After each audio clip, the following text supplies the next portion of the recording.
अलीगढ़ नाम के शहर में मुमताज़ अपने 2 बेटे और पति के साथ रहती थी।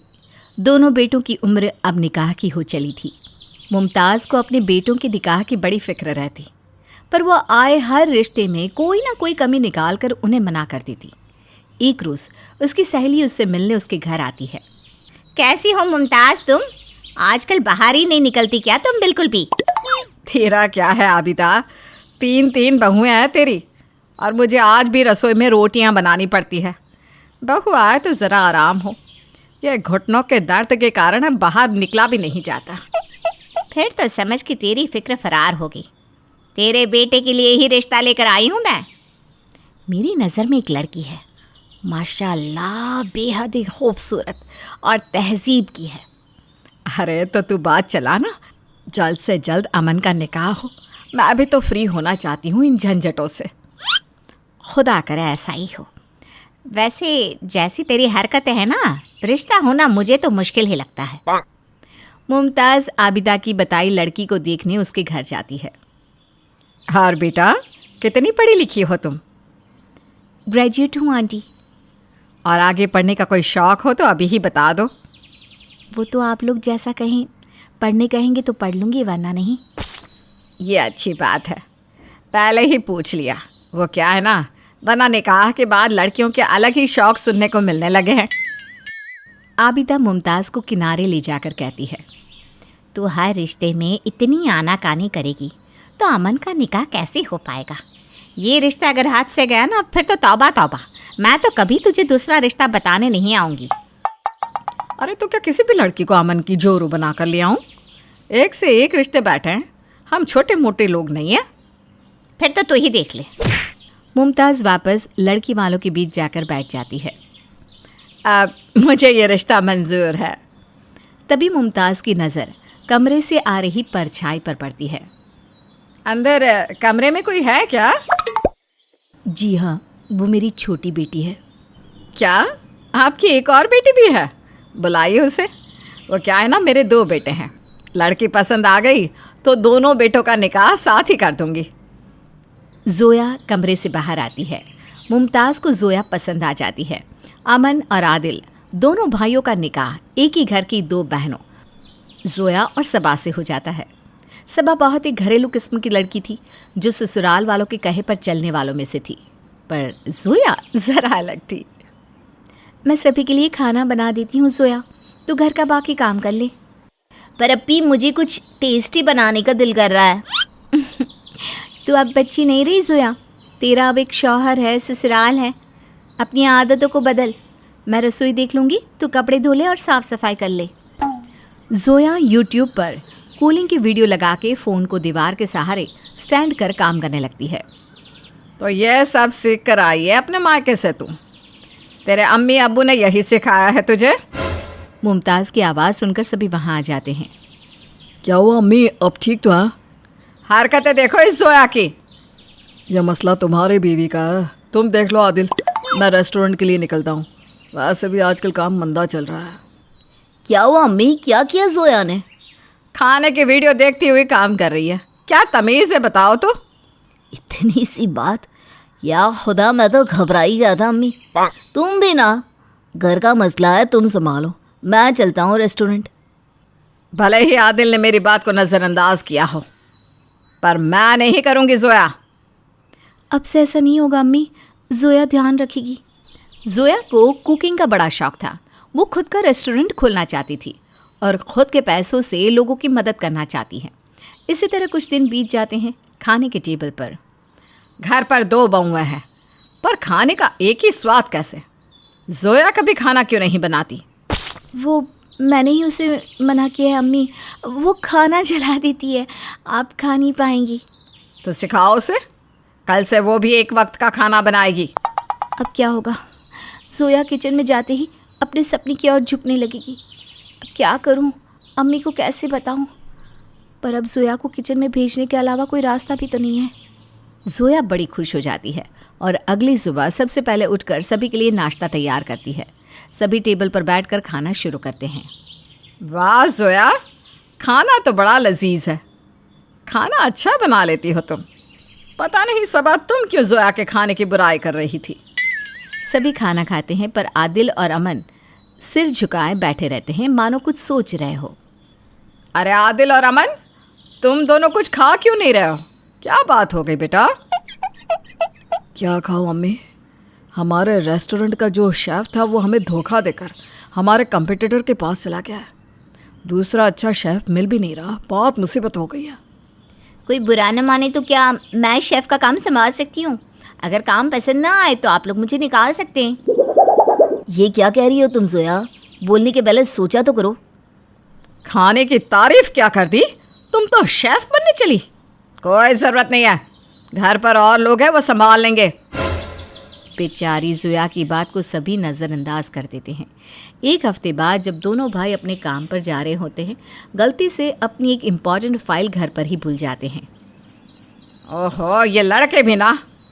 जोया, ये फाइल ले, इसे ध्यान से रेस्टोरेंट ले जा, और आदिल या अमन के अलावा इसे किसी को मत देना।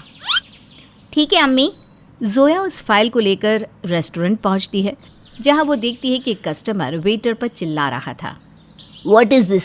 इसे तुम वेज बिरयानी कहते हो? This is ridiculous. अपने रेस्टोरेंट पर कस्टमर को इस तरह नाराज़ देखकर जोया वहां जाती है।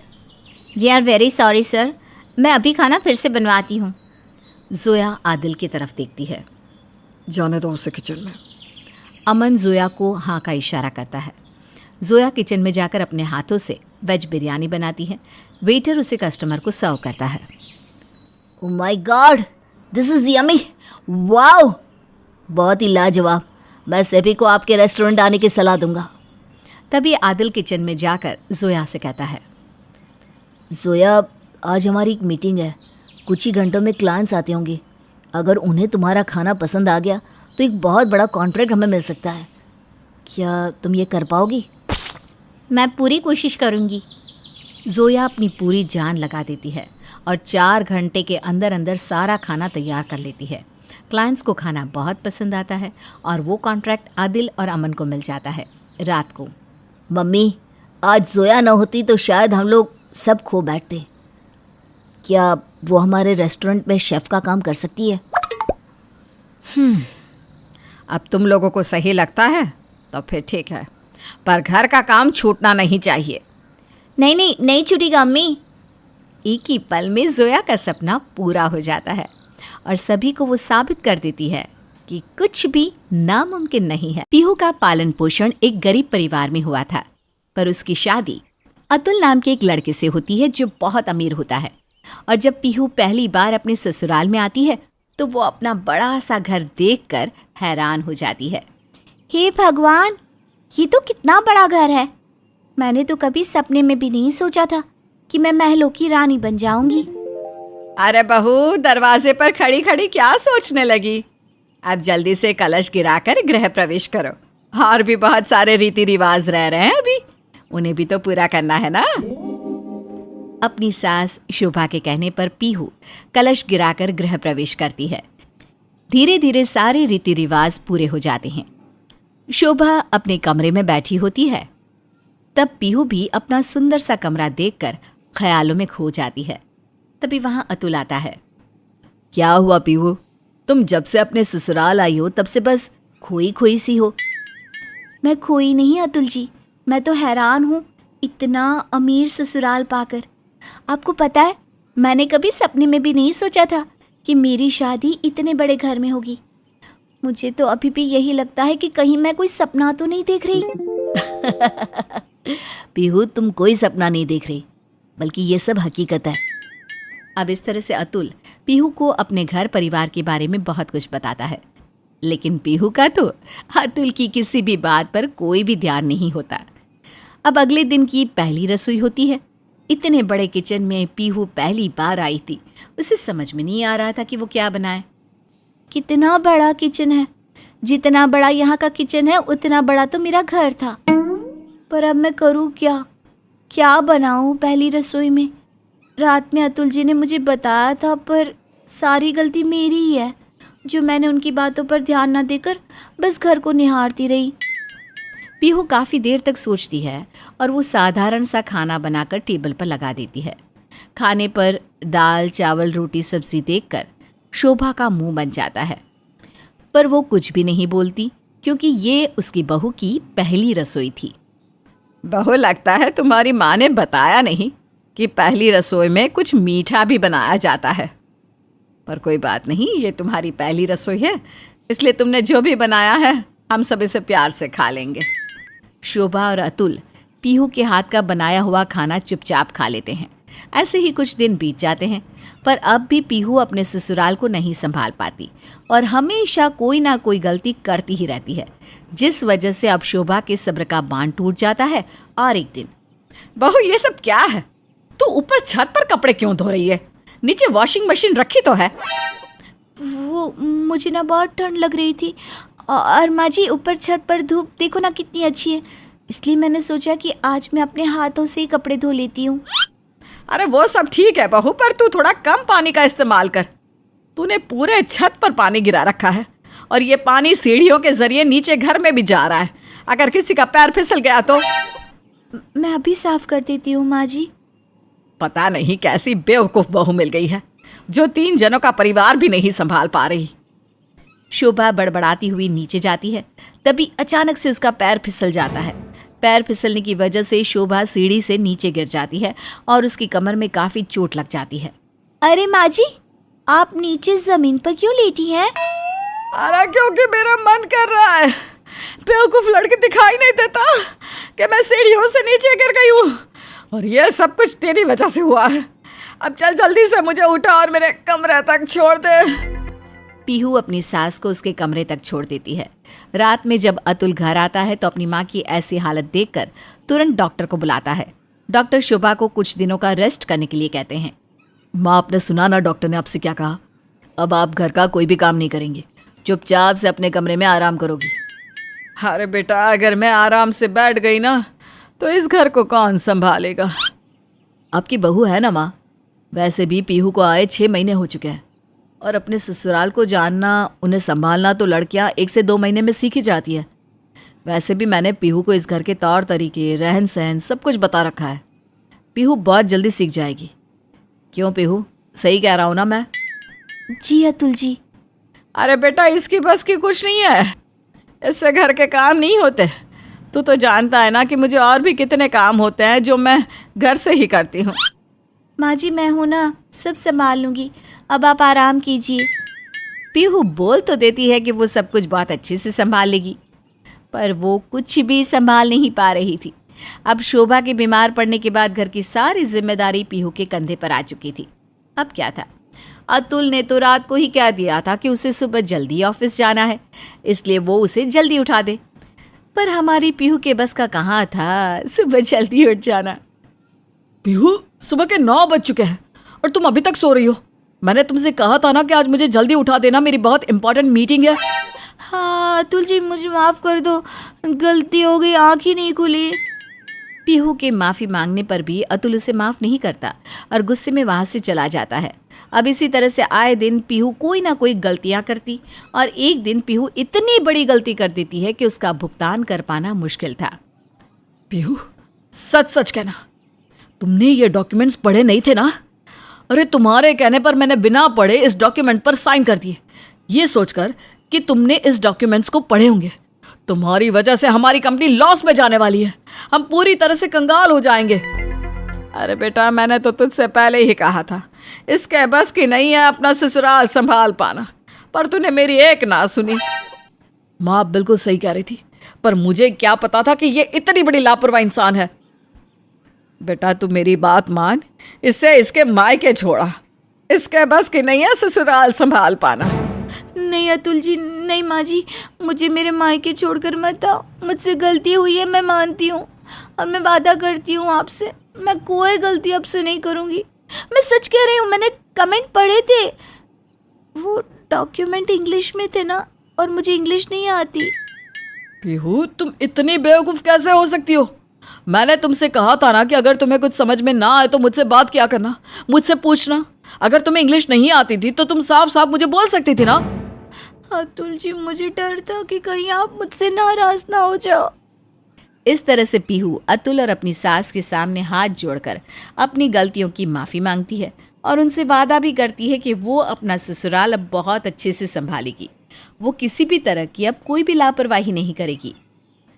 अतुल जी, मुझे मायके छोड़कर मत आओ। मैं आपसे वादा करती हूँ कि अब से मैं कोई गलती नहीं करूँगी। मुझे एक मौका दे दो, मैं अपने ससुराल को संभाल कर दिखाऊंगी। ठीक है, मैं तुम्हें बस एक मौका और दे रहा हूँ। अगर इस बार भी तुम मेरे घर को या मेरे घर की जिम्मेदारी को नहीं संभाल पाई तो मैं तुम्हें तुम्हारे मायके छोड़ाऊंगा और तब तक तुम्हें वापस लेकर नहीं आऊंगा जब तक तुम एक समझदार और काबिल बहू नहीं बन जाती।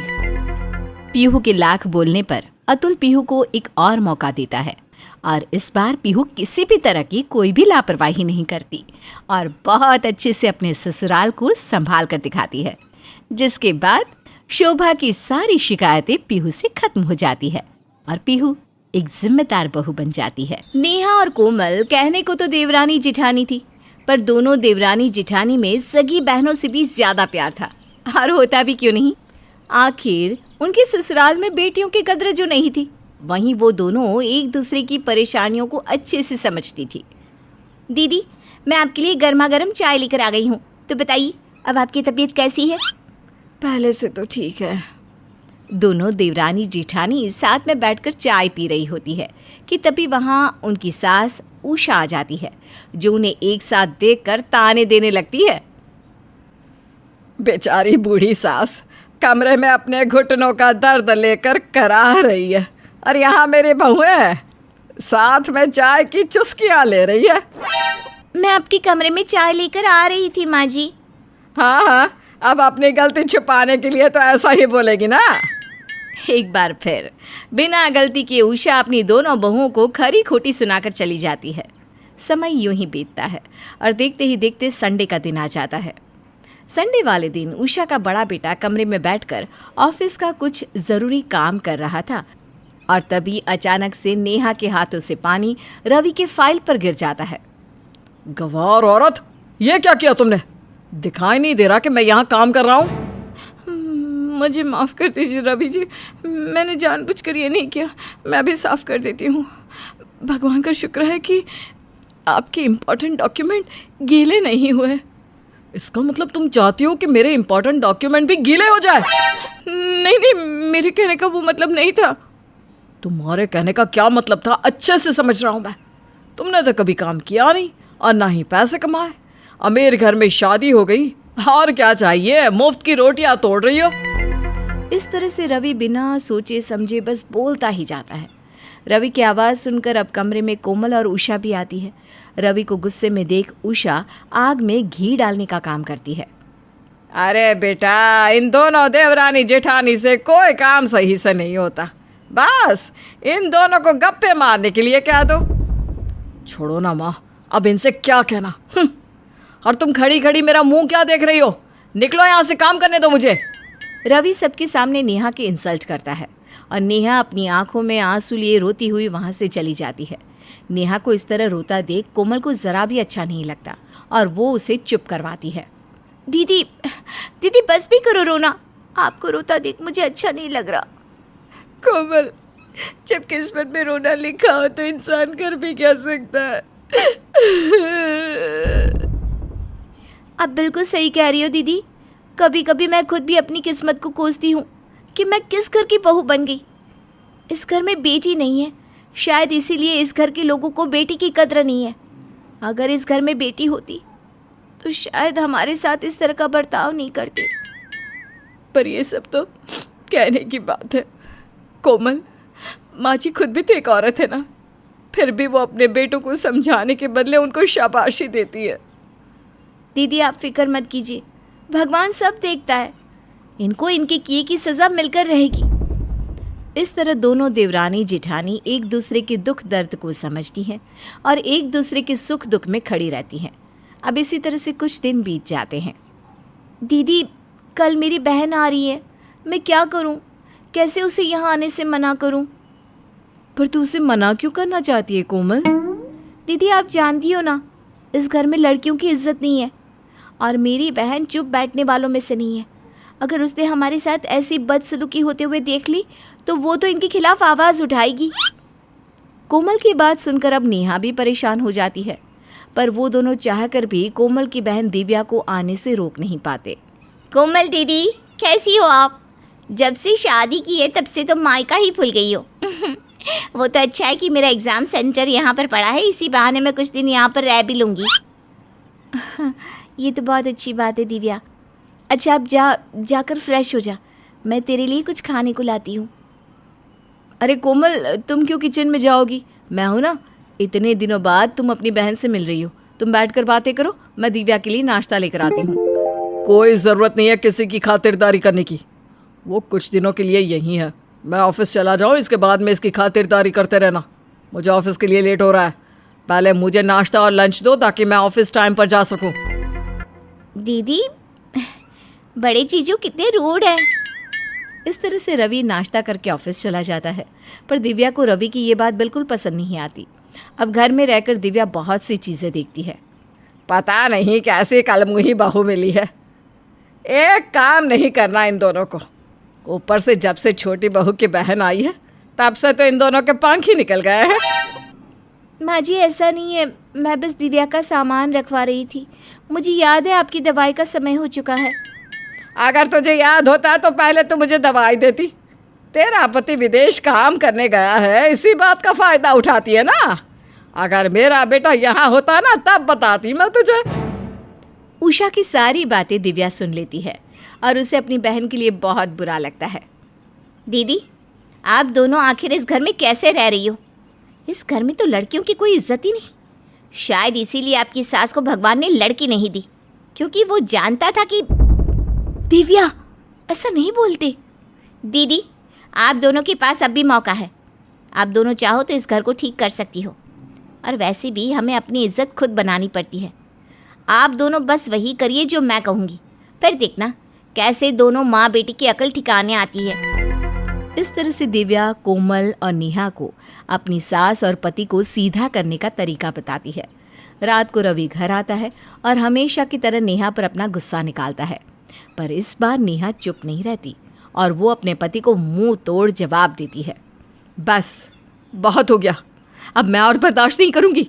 माँ जी को और आपको ये लगता है कि मैं और कोमल इस घर में मुफ्त की रोटियां तोड़ते हैं, पर ऐसा बिल्कुल नहीं है। दीदी बिल्कुल सही कह रही है जेठ जी, इसीलिए मैंने और दीदी ने सोच लिया है कि जब तक इस घर में हमारी इज्जत नहीं होगी हम दोनों इस घर में नहीं रहेंगे। देख रहा है बेटा कैसे धमकी दे रही है ये दोनों हमें। आज से पहले तो इन दोनों की जुबान कभी नहीं खुली, पर इस लड़की के आते ही इन दोनों की जुबान कैसे कैंची की तरह चल रही है।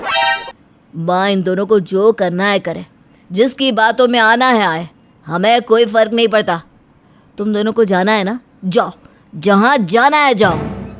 इस तरह से कोमल और नेहा दिव्या के साथ घर छोड़कर चली जाती हैं। उनके जाने के बाद अब सारा काम उषा पर आ जाता है। उषा हर समय बीमार रहती थी, जिस वजह से वो घर के काम नहीं कर पाती और रवि भी अपने काम सही से नहीं कर पाता, जिसके बाद उषा और रवि को कोमल और नेहा की अहमियत का पता चलता है। बेटा लगता है दिव्या ने बिल्कुल सही कहा था, मुझे बेटी नहीं है और तेरी कोई बहन नहीं है। शायद इसीलिए हम कभी बेटी की कदर ही ना कर सके, और जब बेटी जैसी बहू मिली तो उसके साथ हमने इस तरह का सलूक किया। माँ, मुझे भी अपनी गलती का एहसास हो चुका है और मैं अपनी गलती सुधारना चाहता हूँ, इस घर की दोनों बहुओं को वापस लाकर। बहुत जल्द रवि और उषा को अपनी गलती का एहसास हो जाता है, जिसके बाद रवि खुद जाकर कोमल और नेहा को घर लेकर आता है। जिसके बाद रवि फिर कभी अपनी बीवी या घर की किसी भी औरत के साथ बदसलूकी नहीं करता और उषा भी अपने घर की बहू को वो सारी इज्जत देती है जो एक घर की बहू को मिलनी चाहिए।